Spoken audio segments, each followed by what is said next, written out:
Heiko wants a job, a real one. We're in Thüringen, a region in eastern Germany. Heiko is earning €1 per hour fixing bikes for a welfare association. That's on top of his monthly €359 social benefit check. This officially is called a working opportunity, supposed to help the long-term unemployed get used to regular work again and boost their chances of finding something better. But Heiko tells us that's just theory, because there aren't enough jobs to go round. And the German jobless rate in the coming months is projected to go up again.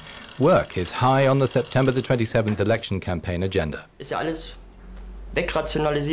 All the old economic structures have been destroyed. There are maybe 3 or 4 medium-sized companies left. The others closed or they left the country. That's where the politicians should do something, get the work back here, where we are. Heiko and Andreas are known as the working unemployed. In a €1 work scheme, they don't show up in the official jobless lists, even though they are officially registered as unemployed. About 5 million people in Germany depend on social welfare, but the official statistics on the unemployed say there are about 3.5 million. I retrained as a computer technician. In the beginning, they promised at least 70% of us we'd find a job after this. But I know very well that 70%, myself included, haven't found a job. The village of Bad Langensalza is typical of this region. The conservative Christian Democrats here lost nearly 12% in the latest regional elections. The radical left consolidated everywhere as the region's second strongest force. Growing poverty led people to the left. This association, Thalissa, helps people who don't have jobs. It's estimated there are 130,000 children in households where at least one parent hasn't had a job for a long time. Thalissa worker Ingrid insists that the next German government has to lower the retirement age, help poor families with children a lot more financially, and most importantly, create public jobs on a massive scale.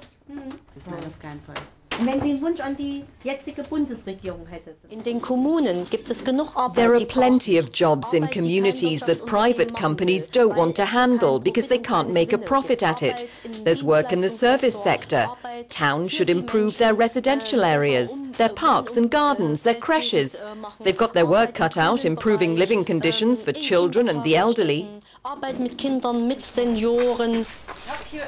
Cornelia would love to get her hands on a politician here for a few weeks, get one living on €359 a month, like a person who's lost a job. She retrained to help mentally ill people and says the public health sector needs to hire masses of people.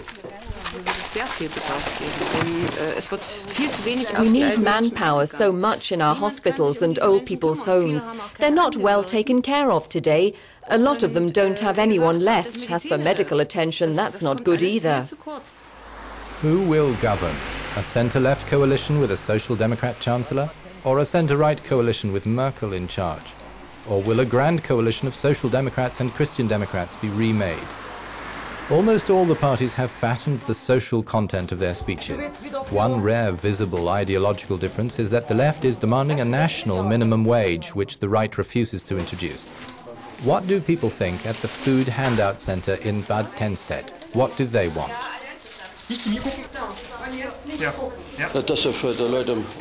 The politicians should create jobs by lowering taxes so that companies start hiring again. That is precisely the position the small liberal FDP party is taking, led by Guido Westerwelle, who Angela Merkel says would be her dream partner.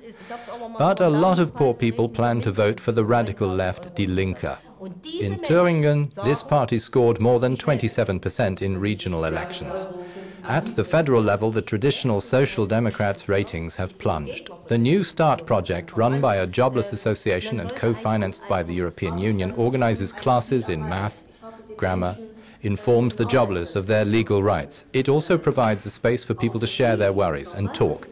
Everyone agrees it's not possible to live on the social minimum of €359 per month. Kirsten yearns for the past, when this part of Germany was a communist state.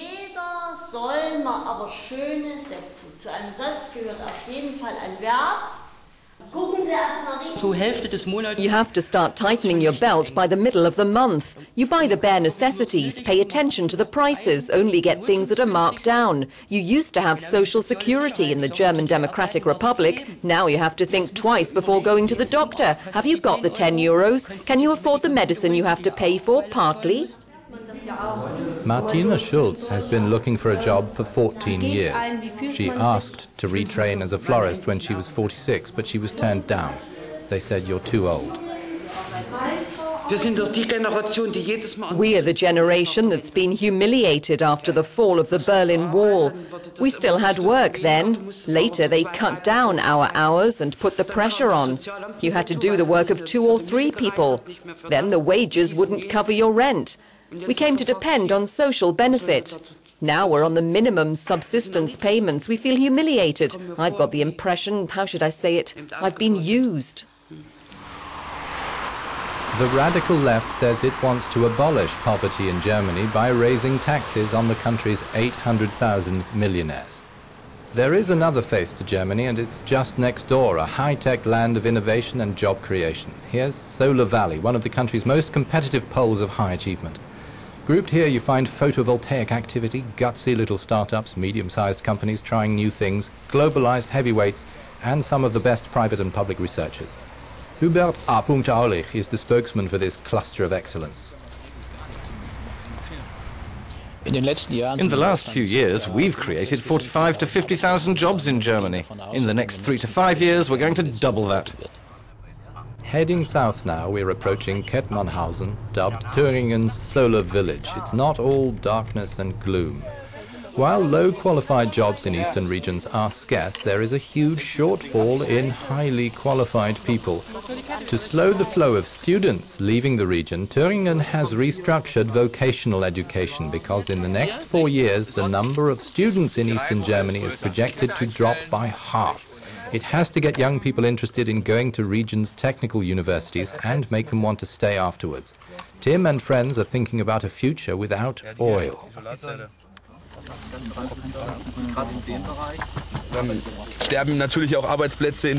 Jobs in the traditional energy sector are going to die, disappear. That's why we've got to look at where we're going to be able to create new jobs.